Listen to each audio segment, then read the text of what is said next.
Pour chaque conférence de cette taille et de cette importance, un accord rapide est toujours nécessaire. La COP26 ne fait pas exception. Au cours de celle-ci, un grand plan a émergé pour endiguer la déforestation, lequel est soutenu par 100 pays, dont le Brésil, l'Indonésie et la République démocratique du Congo. Il comprend aussi des incitations à préserver la biodiversité et des fonds pour décourager les consommateurs occidentaux d'exiger du bœuf, du soja et de l'huile de palme dont la production est non durable.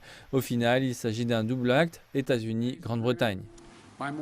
L'accord d'aujourd'hui entre plus de 100 pays représentant 85% des forêts du monde d'arrêter et d'inverser la déforestation d'ici 2030 est un excellent exemple du type d'ambition dont nous avons besoin et les États-Unis sont fiers de l'avoir initié et soutenu.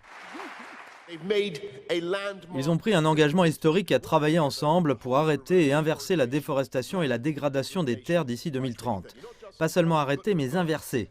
Et cela signifie qu'un nombre jamais atteint de dirigeants se sont engagés pour protéger nos forêts. L'une des caractéristiques des discussions sur le climat est qu'elles concentrent la majeure partie des énergies au début.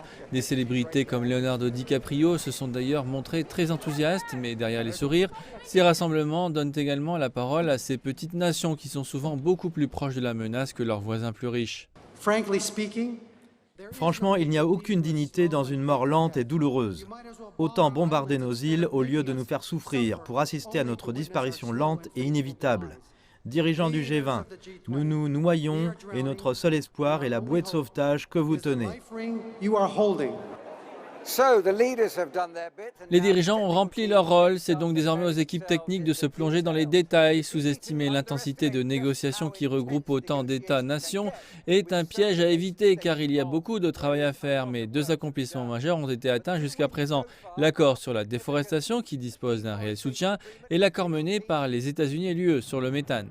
En effet, le méthane est responsable d'un tiers du réchauffement climatique et les objectifs annoncés à Glasgow concernant une réduction de 30% d'ici 2030 en bouchant les anciens puits de pétrole et de gaz et en limitant les fuites des puits actuels pourraient facilement faire chuter de 0,2 degrés les prévisions actuelles.